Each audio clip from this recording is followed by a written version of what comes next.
এখন আসেন সরকার শান্তিপূর্ণ থেকে, সরকার চায় কিন্তু শান্তিপূর্ণ থাকতে। কারণ আপনি যদি আওয়ামী লীগের যে কাজগুলো যে বুঝাই তো যায় ফেভার হচ্ছে, ফেভার না হইলে আপনার আওয়ামী লীগের তালা খোলে কেমনে অফিসের, আবার তারা জামিন পাচ্ছে, তাহলে টু সাম এক্সটেন্ট ফেভার হচ্ছে যেভাবেই হোক। আচ্ছা, এখন আসেন শান্তিপূর্ণ থাকতে হবে সরকারকে।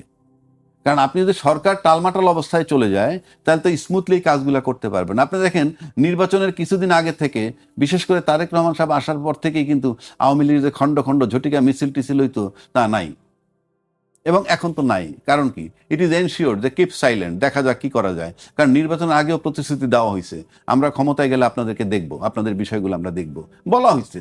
তা বলা হইলে সরকারকে শান্তিপূর্ণ থাকতে হবে। আর শান্তিপূর্ণ থাকতে হলে শান্তিপূর্ণ ভাষণ, শান্তিপূর্ণ বক্তব্য দিতে হবে। যেমন ধরেন কি বলে, নাহিদ সাহেবরা 6টা সিট পাইছে, তাদেরকে দিয়ে আমরা আশা করি সামনে আরও বেশি সিট পাবে, একসময় সরকার গঠন করবে, এটাও আমরা প্রত্যাশা করি। এই যে অনুপ্রেরণামূলক বক্তব্য, এটা কিন্তু ভালো জিনিস, জিনিসটা ভালো। কিন্তু এইগুলি বলে যদি শান্তিপূর্ণ না থাকে, এই কাজগুলো আমার করা কঠিন হবে, এই কাজগুলো কঠিন হবে। আপনি ভালো করে লক্ষ্য করে দেখেন যে আওয়ামী লীগ যদি পর্যায়ক্রমে সব লোক ছাড়া পেয়ে যায়, হ্যাঁ, আওয়ামী লীগের সবচেয়ে বড় শত্রু কারা? এনসিপি। তো যখনই তারা মাঠে পাবে, আসবে এবং হবে, তখন তো একটা শত্রুপক্ষ থাকবে, তাদের সাথে তাদের অবস্থানটা কি হবে? এর মানে এই না আমি সিদ্ধান্ত যারা জানে। কিন্তু প্রশ্ন হচ্ছে যে এইটা যদি মাঠে ব্যাপকভাবে বের হয়ে চলে আসে, তাহলে কি দাঁড়াবে রেজাল্টটা?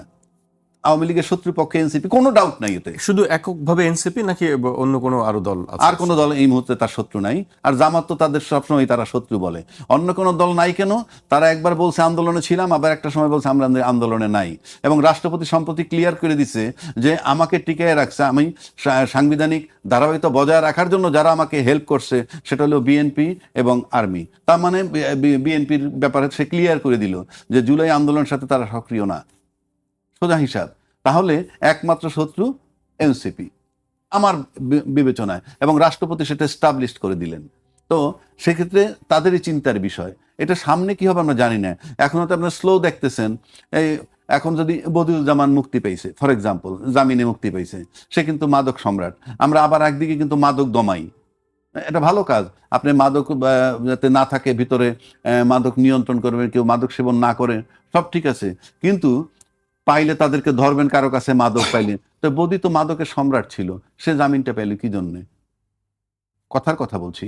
আবার মাদকের সাপ্লাই লাইন যদি সব ঠিক থাকে, যেমন ও আপনি বাসায় বসে যে ট্যাপ সারেন, ওয়াসার থেকে যদি পানি সাপ্লাই না থাকে, পানি বেরোবে? তো আপনি মাদক যে সাপ্লাই, মাদকের তো দুইটা জায়গায়, এক বর্ডার ক্রস করে আসে, অথবা আপনি এইটাই তো বুঝি না যে আসলে বর্ডার ক্রস করে কিভাবে আসে।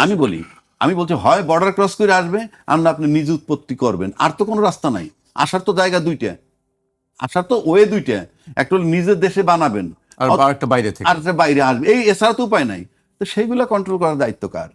ওইগুলা হইলে তো আমার এখানে মাদকের জন্য আমার পোলাপান পিটাইতে হয় না, দাবড়াইতে হয় না, আমার তো পিটাইতে হয় না তাদেরকে। তা আপনি মূল জায়গায় হাত দিবেন না। যেমন ধরেন এখন আজকে এই সরকার ইলেক্টেড গভর্নমেন্ট আসছে, এখন দেখবেন আওয়ামী লীগ এত বেশি রিল্যাক্স, তারা কিন্তু পালানের জন্য অস্থির না। এবং ইন্ডিয়ান ভিসা তো খুব জটিল অবস্থায় ছিল দীর্ঘদিন, আমি জানি না স্বাভাবিক হচ্ছে, এখন স্বাভাবিক হচ্ছে। কথা হয়েছে, গতকালও কথা হয়েছে। হ্যাঁ, স্বাভাবিক হচ্ছে কেন? তখন তারা চিন্তা করছে আমার 10 লাখ লোক হয়তো এইখান থেকে চলে যাবে ইন্ডিয়ার ভিতরে যাইতো গিয়ে। তো এখন ইন্ডিয়ার ভিসাটা কঠিন হয় কি হয়েছে? হ্যাঁ, ওখানে গিয়ে রোহিঙ্গার মতো 10 লাখ একত্র হইতে পারে নাই। আর এখন ভিসা রিল্যাক্স হলে কি হবে? তারা তো দেশেই সেফ, সুতরাং যাওয়া আসার প্রয়োজন নাই। যদি দরকার হয় মিটিং করতে যেতে পারে। সেই জন্য আমি বলতেছি, মানে কি আওয়ামী লীগের বহু নেতৃত্বখানা আছে না? আমরা গণমাধ্যমের রিপোর্টে দেখলাম যে 600-র উপরে নেতা সেখানে আছেন। আচ্ছা, আমি কিন্তু কোনোটাই দোষ ধরতেছি না, গুণও ধরতেছি না। আমি একজন আলোচক হিসাবে আলোচনা করতেছি আমার আইনের শাসনটা কোথায়। আপনি একদিকে কার্যক্রম নিষিদ্ধ রইল, নিষিদ্ধ থাকা তো একটা আইন, প্রজ্ঞাপন জারি করছিল, সেটাকে আপনি উইথড্র করলেন না, অথচ অ্যালাউ করা হচ্ছে। একটা দেখেন, পৃথিবীতে উন্নত বিশ্বে আইনের শাসনটা দিয়ে রাষ্ট্র শক্তিশালী হয়। আপনি দেখেন ট্রাম্প কিন্তু একটা বিরাট ট্যারিফ বসাইছিল ওয়ার্ল্ড ওয়াইড, সেটা সুপ্রিম কোর্ট জাজমেন্ট দিয়ে বাদ দিয়ে দিছে। বাংলাদেশে কার সিনায় কোন বল আছে যে সরকার একটা সিদ্ধান্ত নেবে আর চট করে সুপ্রিম কোর্ট নিষেধ করে দিবে? আমি দেখি নাই। অর্থাৎ আইনের শাসনটা এমন জিনিস, ট্রাম্পরেও কেয়ার করে নাই। আর আমার দেশে আইনটাকে আমি আমার মতো করে, মানে আইনটা স্বাধীনভাবে চলতে পারে না, আমরা অতীতে দেখছি। যে যে জনগণ যে সিদ্ধান্ত নিছে, জনসিদ্ধান্ত ছিল কেয়ারটেকার গভর্নমেন্ট, সেইটা কোর্টে নিয়ে যাওয়ার পর কোর্ট একটাবার বললো না যে এটা তো আমরা উই ক্যানট এন্টারটেইন ইট, এটা জনসিদ্ধান্ত। আবার জনগণ যদি না চায় বাতিল করবে, কিংবা পার্লামেন্ট ডিসাইড করবে, না এন্টারটেইন করলেন, এক্সওয়াইজের দরখাস্ত দিল, এখন আজকে তার করুণ পরিণতি, সে এখন কারাগারে বসে আছে, chief justice of Bangladesh, which is very painful. সে কারণে আমি বললাম যে আওয়ামী লীগের সবচেয়ে বড় শত্রু হলো এনসিপি। সেই আওয়ামী লীগ যত বেশি সক্রিয় হবে, এনসিপি তত বেশি দুশ্চিন্তায় পড়বে। কাজে আপনি যত চেষ্টা করেই মানে খুব ভালো পরিবেশ রাখতে চান না কেন, আলটিমেটলি আপনি এই বক্তব্য দেন, সেই বক্তব্য দেন, ঘুরে পেঁচায় জুলাই আন্দোলনের পক্ষে আছি, অমুক আছি, তমুক আছি, অ্যাকশন বলে দিবে যে আলটিমেটলি হচ্ছে কি।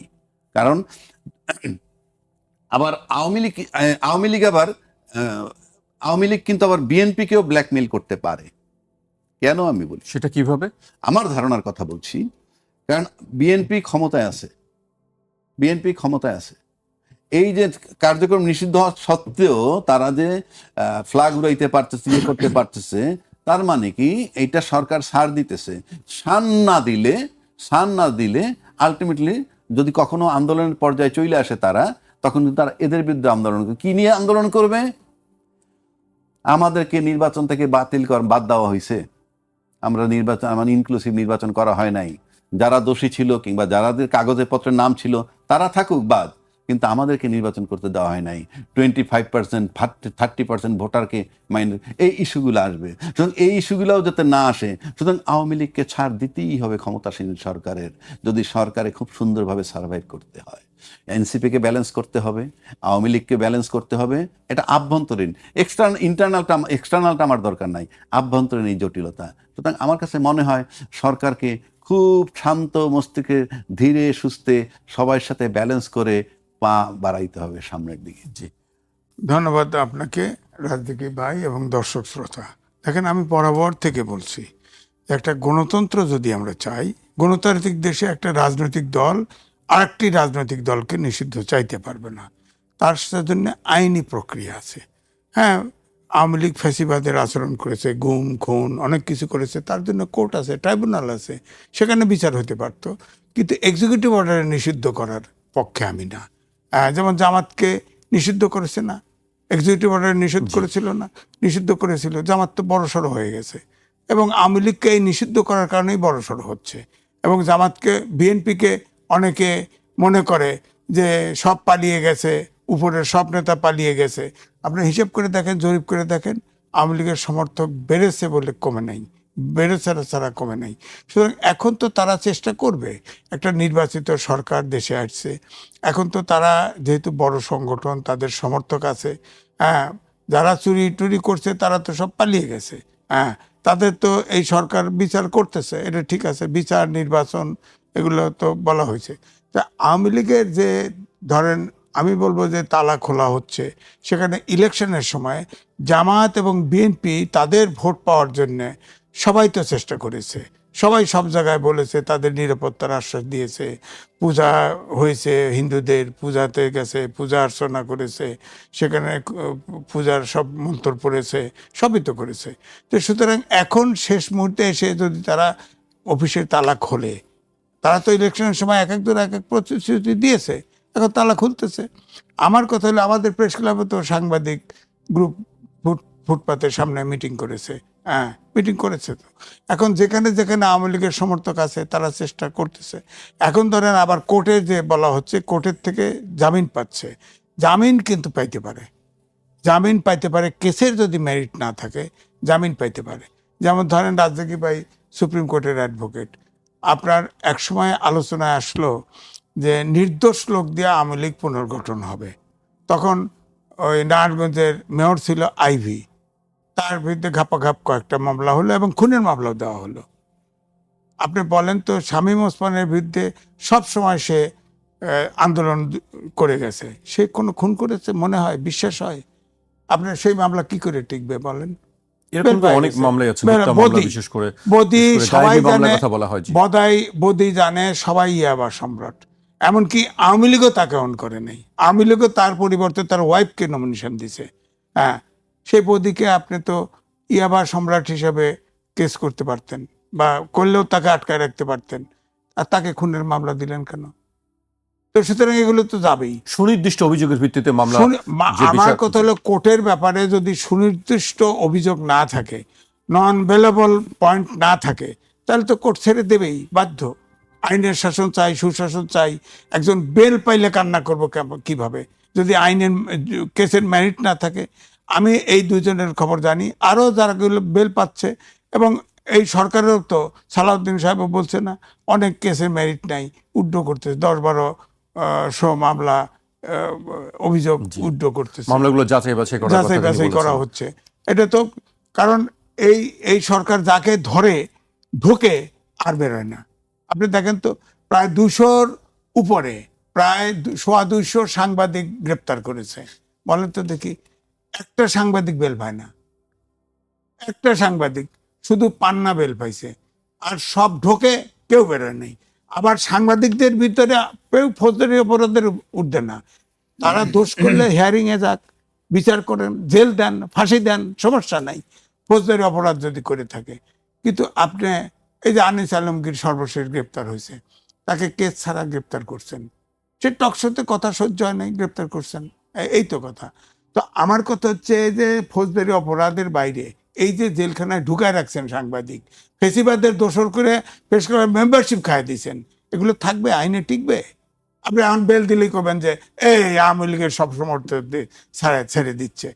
উনি তো, আমি তো এই জন্য ওনাকে সাক্ষী মানতেছে, কেসের যদি মেরিট না থাকে, বেল দেওয়ার যদি সুযোগ আইনে কাভার করে, তাকে জামিন দিবে না কেন? এখন তো দেশে তো অভ্যুত্থান ঘটেছে, আমরা তো আইনের শাসন চাই, গণতন্ত্র চাই, সুশাসন চাই। এই সুশাসন আইনের শাসনের যেখানে পড়ে, বিচার বিভাগের স্বাধীনভাবে যদি কাজ করে, বিচার বিভাগের আইনে যদি কেউ বেল পায়, আপনি তাকে ইয়ে করবেন কেমনে?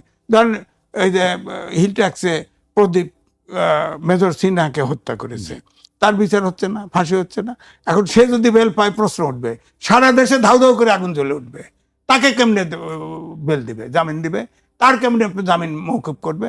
এটা চাক্ষুষ ভিডিও দেখা হয়েছে, সাক্ষ্য দেখা হয়েছে, সবকিছু হয়েছে, সবকিছু, জি। এটা মেরিট আছে, তাকে বেল দিবে কেমনে? ধরেন এটাও একটা, যেহেতু বেল কয়েকজন পাইছে, এর নামও আসছে আলোচনায়, কেন আসবে?